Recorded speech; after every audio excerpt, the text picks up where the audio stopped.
what's going on, everyone? I'm Brian Taylor. I'm here in Santan Valley near my home at a site where new homes are being built. And this is a good location for me to start this video because this is where a lot of people are starting out with a new home or a backyard that hasn't been developed yet. And sometimes you walk into a backyard that's been developed in a way that you're not wanting and you're wanting to change. So I'm wanting to help everyone who's starting from this baseline get a good head start and be as successful as they possibly can. So this ground that I'm on right now, it's just really loose dirt that has been pacted, and it will be graded soon for drainage. It's not ideal for growing. So I'm going to be talking about the steps that will help us be as successful as possible. Some of these steps I've learned through my own experience, and some of I've learned through watching others who have YouTube videos and channels that have been very helpful for me. So stick with us and I'll go through all the steps that will help you be successful. The first one is really important, and unfortunately it's a one that a lot of you are going to screw up on. And that step is don't skip steps. You want to go to Green Life or one of the awesome tropical nurseries here in the valley, and you want to grab the coolest fruit tree that you've ever seen, and you want to dig a hole in this ground and plant your tree there. Well, you're skipping a lot of steps there, and the tree's likelihood of success be a lot less likely to succeed. So please trust me when I say follow these steps, because these steps are proven. I know that they work. I've seen them in my yard and countless others.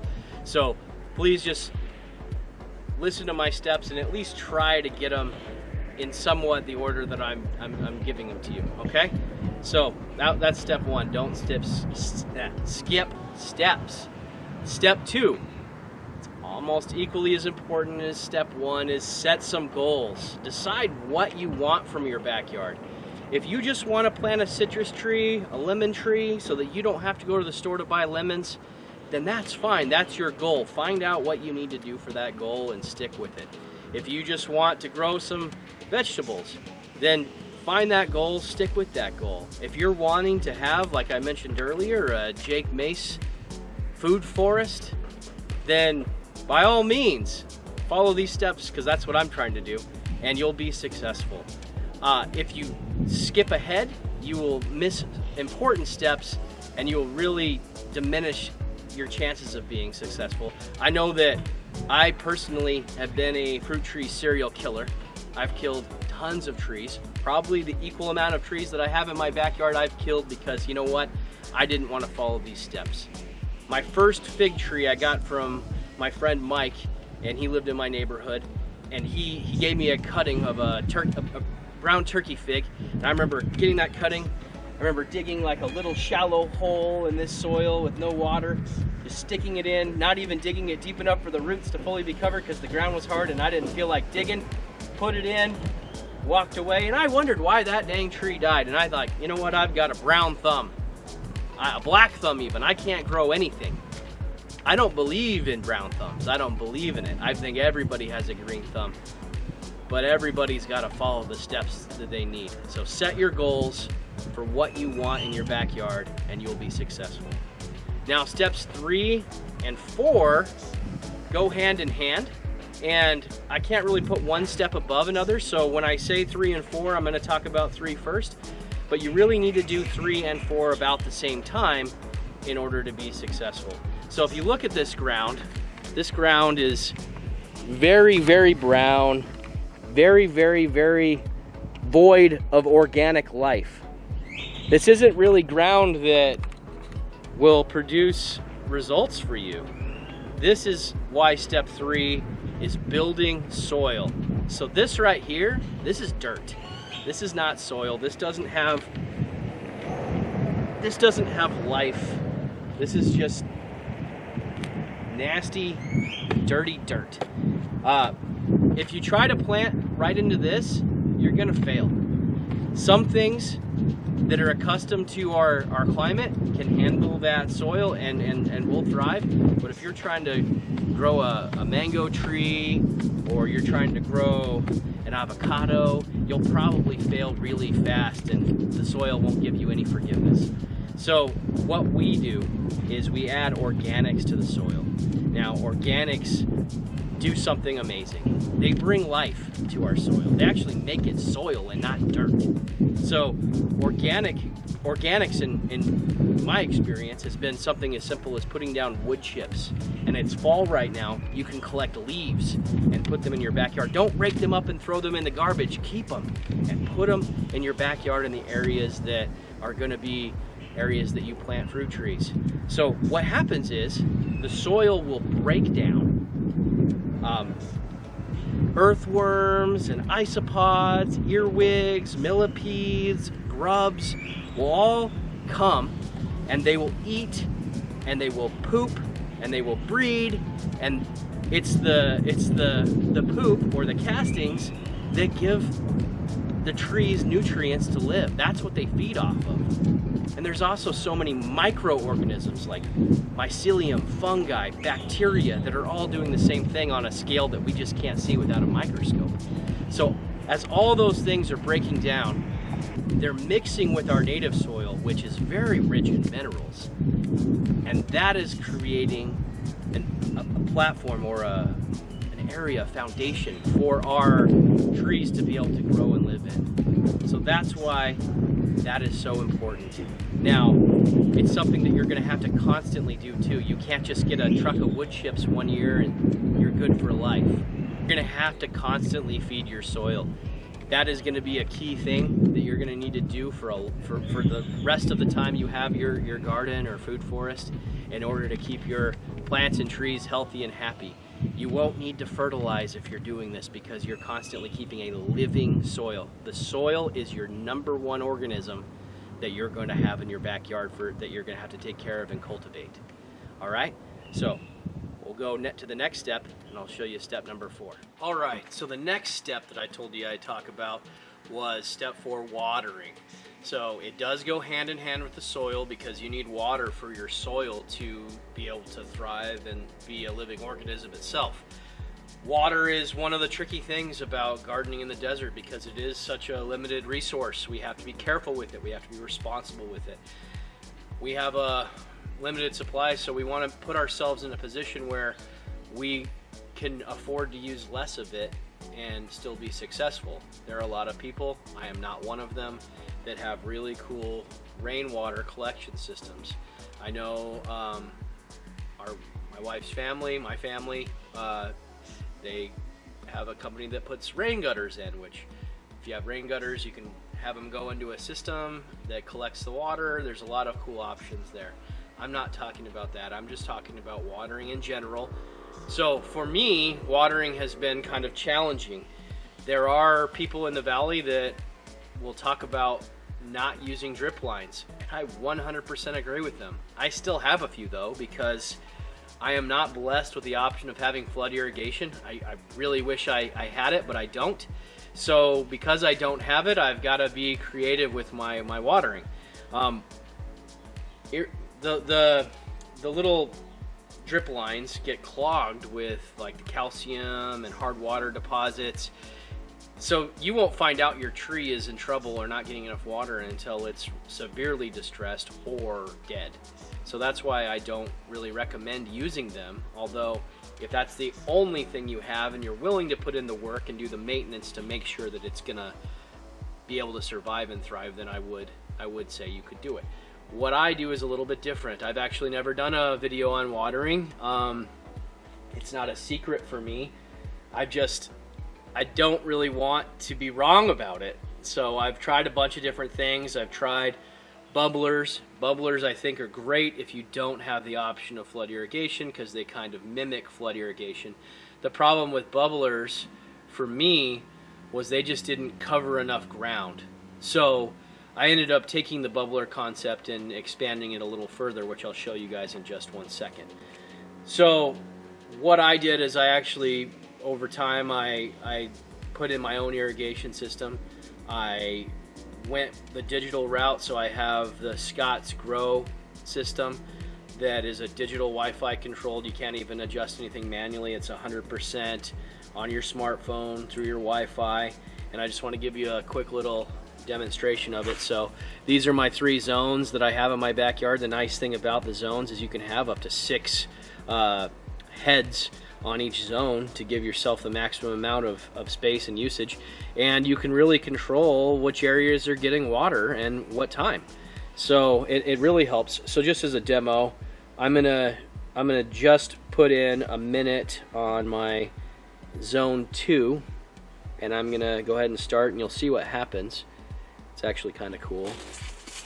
So you see behind me, I don't want to get my nice camera, but everything in this area now is getting rained on, and you can easily go stop, and it stops. Pretty cool. So what did I just do there? That's not something that I think I've seen on a YouTube video in the past, or maybe I won't see it in the future either because it's so crazy. But what I'm doing is I'm actually using sprinkler heads to water my trees. And you might say, well, that's nuts, you're gonna dry everything out. Well, I usually only have these come on at night because I don't want them to get water and then have the sun hit them and then possibly dry them out. So I only water at night. And what I'm doing is I'm mimicking nature. So in nature, there's no flood irrigation unless they live near a river and there's a flood. In nature, there's no bubblers because unless there's like a spring popping out of the ground somewhere. But in nature, there's rain. In Arizona, we don't get it that often, but we still get it. And so what the sprinkler systems are doing is they're mimicking rain. So I do have a filter at the end of my line to try to get some of the hard water, picked up. But I'm not super worried about that. What I'm really wanting to do is just spread the water out over all of my yard, not just where the trees are, because I really want it to wet and condition all of the soil, because I want all of that soil to be an organism, and I want it to be healthy, and I want it to be able to spread its nutrients all across my yard to help each other. And this little system that I put together has really helped with that. I'll probably do a video just on watering eventually so that you guys can see exactly what I'm doing. But this system, it works. I don't have to worry about where I'm planting a tree, and I don't have to wait until I can pull a water line over to it in order for it to be happy, because I'm nuking this sucker. I'm getting my entire backyard, area by area, sprayed. And another thing with watering is you can definitely do a lot more harm than good by giving your yard too much water. So when I was new to gardening, I remember posting on the Green Life channel. I was like, hey, my mangoes, they look like they're drying up. I don't know what's going wrong. I water them for 30 minutes to an hour, 3 or 4 times a day. I just don't get it. And what I was doing was I was overwatering my plants, and that's a huge no-no. You will easily kill all of your plants by giving them too much water. So what I do is I have this come on. I have it come on in the summer once a week. Maybe if it's 110 week, I might have it come on twice, and I have it come on for 1 to 2 hours non-stop in that area. It really soaks in the ground. The ground absorbs the water like a sponge. So you saw I just had the water come on for a quick second. There's one of my friends here. I call them my earthworms. These are the guys that are feeding my soil. Ooh, I think it's an Alabama jumper. I love those. But I'm gonna squeeze this, and maybe I won't look stupid. I'm looking stupid. I haven't watered in a little while, but you can usually squeeze this, a day or two even after it's been watered in this really extreme heat, and you'll get water coming out. So it helps the soil retain moisture, and watering just for a period of time, you actually kind of want it to dry out a little bit. It doesn't really stress your trees, but it gives your trees, a chance to go, okay, I'm absorbing it, it's drying out. Trees like that. I don't know a single tree that needs to be wet constantly. I know there probably are, but none of my trees, at least, that I'm aware of do. So it's really important that you get a consistent water schedule. You understand how often your soil needs water. If you don't have good soil, like you have dirt, you could water every day, and every day it would dry up, and every day you would have to water, and you would waste a lot. So a good soil is key to helping your water level stay low, your water use stay lower. So that's the main tip, number 4, for watering. I'll get with you guys with the next tip in just a sec. All right, tip number 5. I'm up inside of my mulberry tree to give you this tip, because the mulberry tree is a key part of that tip, and it's actually developing a microclimate. So a microclimate is basically creating a climate within your backyard or front yard that you can use to help your trees, give them the environment they need to survive. So some trees, like this mulberry tree, are excellent at taking our Arizona sun. They can take it like a champ, and they produce a very nice canopy which can be used to protect some more sun-sensitive trees like avocados or loquats from taking the full blunt of our sun. You can actually get about 10-15 degrees cooler underneath one of these trees, just because these trees are able to block so much of that sunlight from coming in, and the humidity will remain on the bottom, and that will create a nice little microclimate. So microclimates aren't just about the upper story trees, the overstory trees. It's also about the ground cover. So let me show you that. All right, so I have right here some of our mint. This mint, if it has just a little bit of shade, can take our summers like a champ. These things actually grow like weeds. They're a little bit of a obnoxious plant. But this, and over here I have some sweet potato vine, which grow like champions in the summer. These two plants, along with possibly some others that I don't currently use, are really good at protecting the ground from coming in contact with the direct heat. So, well, you ask, why is that important? Well, the direct heat from the sun will actually hit the sun, and it'll cause your ground to dry up a little bit faster. And by having the ground cover crops, not only are you protecting the ground from getting that direct heat from the sun and saving water, but you're actually allowing it to stay about 10-15 degrees cooler, so your root systems are not getting stressed out and overheated as well. That's why they're important, and that's why this step 5 is such a critical part of your microclimate. Once you identify what plants you want to grow, you can identify what part of a microclimate you would like them to be in. So for example, if you have an avocado tree, you don't want to plant it on your west wall without anything covering it, because it'll crisp up like a piece of bacon on the fryer. It'll just die instantly. The same token goes, you don't want to take your Barbados cherry, the one that really goes on that west wall, and put it underneath your mulberry tree, because it won't get the light and heat it wants. It'll never fruit, and it'll probably die.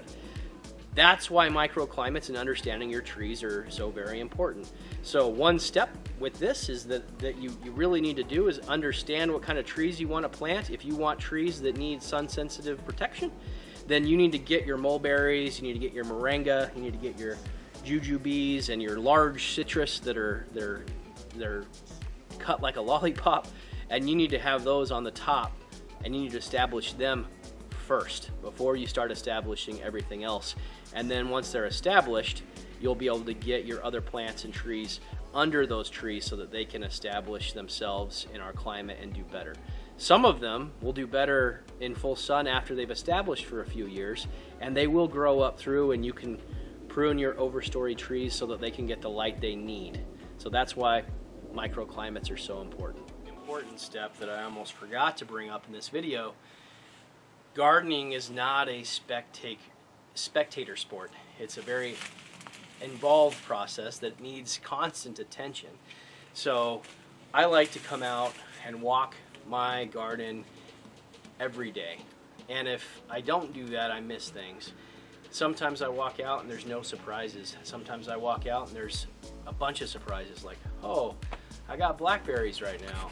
It's November. That's crazy. They're not supposed to be out right now. Or, hey, that tree's starting to fall over. I might need to figure out if I'm watering it too much because the ground isn't able, it's hard enough for it to maintain its structure. So many different things. This summer, I want to give you an example. I had surgery in September, and I wasn't really able to come out and do my walks for almost a month, and it was hard for me because I really wanted to be a part of my garden, but I also wanted to take it easy. I didn't want to fall. out in my garden and get hurt and injured. So I lost several trees. I had a leak in my water system, which caused it to overwater, and I lost about 3 of my pluots that had been grafted. So I probably lost about 17 varieties of pluots. So super bummed about that. I no longer have any multi-grafted pluots. So maybe another time, but I also learned that I have to be out here and I have to be vigilant. So that's an important step. All right, so the last step that I'm going to mention, which is a very critical step as well, is understanding your soil nutrient requirements that your plants need. Now, Arizona, our native soil is naturally has a really high pH of 8, 8.5, maybe even 9 in some places, depending on the day. I could do an entire video on pH alone, but that's not what I'm going to do right now. What I am going to recommend you guys do is take a soil test. I did a video on how to do a soil test. You can order them off Amazon. You can do them locally. There's a lot of options for soil tests, but you'll be surprised that your soil is lacking in some of the nutrients that you're going to need.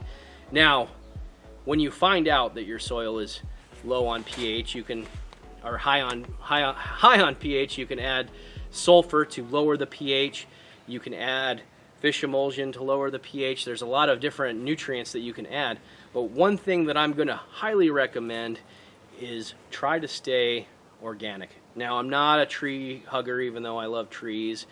I am starting to really understand soil and the science behind it, and if you add a bunch of non-organic, some synthetic fertilizers, you have a really good chance of killing some of the organisms in your soil. I don't want to kill those organisms because those organisms are doing a great job feeding my plants, and the last thing you want to do is throw some nutrients down in the form of a synthetic that will harm those organisms, and then you're being counterproductive with what you're doing, and that just requires you to use more synthetics, and you'll have a harder time controlling your levels. So try to get it to sustain as naturally as possible. So some things that I use like fish emulsion, I use soil sulfur, I use seaweed kelp, I use like bone meal and blood meal, just depending on what the results are from your test. It's really important that you guys understand what your soil really needs, and that'll in turn help you understand what your plants are going to need. So if you have a mango and it needs a pH of 6 and you've got a soil of 8, your tree may not grow, and that may die. You may wonder, why isn't my tree growing? If it doesn't have the right nutrients, it's not going to live. And if it does live, it's not going to be healthy and be as productive as you want it. So hopefully these tips were helpful for you. This has been kind of a passion project of mine for a while. I really want everyone to be as successful as they can be, and I'm really happy that people are interested in growing food and fruit trees in the desert. So please like and subscribe to our channel. We really appreciate the support, and we'll catch you on our next video. Thanks. Bye.